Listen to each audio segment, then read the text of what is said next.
Welcome back to the channel. हमने देख ली है मूवी द इंडियन स्टोरी, और जैसा कि इस मूवी का नाम है, इसमें हमें देखने को मिल रही है वो इंडिया की स्टोरी जिसे हम सब जानते तो हैं, रोज़ पेपर्स में पढ़ते हैं, रोज़ न्यूज़ में देखते हैं। पर उस स्टोरी से रूबरू करवाती है और उसी स्टोरी को फील कराती है हमें ये मूवी। इस मूवी में हमें देखने को मिल रहे हैं श्रेयस तलपड़े, जो कि इस मूवी में एक इंडियन आर्मी ऑफिसर का रोल प्ले कर रहे हैं, और साथ ही में काजल अग्रवाल, जो कि इस मूवी में उनकी पत्नी है, और साथ ही में एक वकील। उन दोनों की एक बेटी है जो कि 8 साल की है, और उसे हो जाता है ब्लड कैंसर। कैंसर होने का रीज़न ही इस मूवी का सबसे बड़ा पॉइंट है। उसे कैंसर हुआ है खाने में मौजूद पेस्टिसाइड्स और मिलावटी दूध की वजह से। पेस्टिसाइड्स जो कि यूज़ किया जाता है फार्मर्स के द्वारा फार्मिंग के लिए, अपनी खेती को कीटाणु से बचाने के लिए। साथ ही मिलावटी दूध जो कि हमारे देश में धड़ल्ले से बिक रहा है। अपनी बेटी को बचाने के लिए वो अपना घर, अपनी ज़मीन, अपनी सारी सेविंग्स तक लगा देते हैं, और जब उनके पास कुछ नहीं बचता तो वो पहुंच जाते हैं सरकारी अस्पताल अपनी बेटी को बचाने। पर आपको हमारे देश के सरकारी अस्पतालों का तो हाल पता है। इस मूवी में हमें देखने को मिल रहे हैं वो अस्पताल जहाँ है डॉक्टर्स की कमी, स्टाफ की कमी, जांच करने के लिए मशीनों की कमी, और बेड्स कम और मरीज़ ज़्यादा। मरीज़ सो रहे हैं रोडों पर इस उम्मीद में कि उनका इलाज होगा। इसी तरह हमारे हीरो अपनी बेटी के साथ उसी फुटपाथ पर उन्हीं मरीजों के साथ सो रहे हैं, इस उम्मीद में कि इस रात के साथ उनकी ज़िंदगी का अंधेरा भी चला जाएगा और आने वाला सूरज उनकी ज़िंदगी में नया सवेरा लाएगा। बच्चे ठीक होंगे और वापस घर जाएंगे।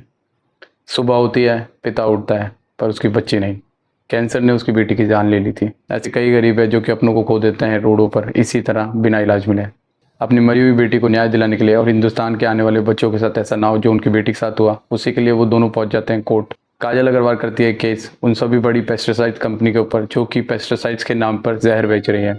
साथ ही में उस गवर्नमेंट के खिलाफ जो कि बिना जांचे उन पेस्टिसाइड्स कंपनी को लाइसेंस दे देते हैं मार्केट में उन पेस्टिसाइड्स को बेचने के लिए, और अपील कर रहे हैं हिंदुस्तान के उन सभी फार्मर्स से कि वो इन पेस्टिसाइड्स की बजाय ऑर्गेनिक फार्मिंग के मेथड्स को यूज़ करें।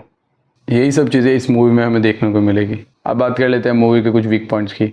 इस मूवी में जो मुद्दे दिखाए गए हैं वो वैसे तो काफ़ी बड़े हैं और बहुत ही गंभीर हैं, पर उन सब मुद्दों से हम वाकिफ़ हैं क्योंकि न्यूज़ में, मीडिया में हम उन्हें देखते ही रहते हैं, तो कुछ स्टोरी में नया जैसा फील नहीं होता। ये मूवी एक कोर्ट रूम ड्रामा है, तो कोर्ट रूम में जो सस्पेंस होता है, दोनों वकीलों के बीच की बहस होती है जिसमें हमें बहुत मज़ा आता है, वो इसमें मिसिंग था। दोनों वकीलों के बीच की बहस काफ़ी सिंपल होती है जो देखने में इतना एंटरटेनिंग नहीं होती। काजल अग्रवाल एज अ वकील इतना कुछ खास हमें दिखा नहीं पाई। बाकी मूवी काफ़ी अच्छी है। ओवरऑल मैं बात करूँ तो इस मूवी को देखोगे आप तो आपको काफ़ी मज़ा आएगा। सबसे इम्पॉर्टेंट है इस मूवी में दिखाए गए टॉपिक्स जो कि हम सभी को जानना बहुत ही ज़रूरी है। वो बहुत ही गंभीर चिंता का विषय है जिस पे हमें हमारे देश को अभी से ध्यान देने की बहुत ज़्यादा ज़रूरत है, क्योंकि ये मुद्दे सिर्फ हमारे देश नहीं बल्कि हमारे देश के लोग और हमारे घर तक को अफेक्ट कर रही है। धीरे धीरे ये हमारे घरों को तोड़ रही है। मूवी आप देख सकते हैं, आपको मजा आएगा। मिलते हैं अपने अगले वीडियो में। Bye, thank you, take care.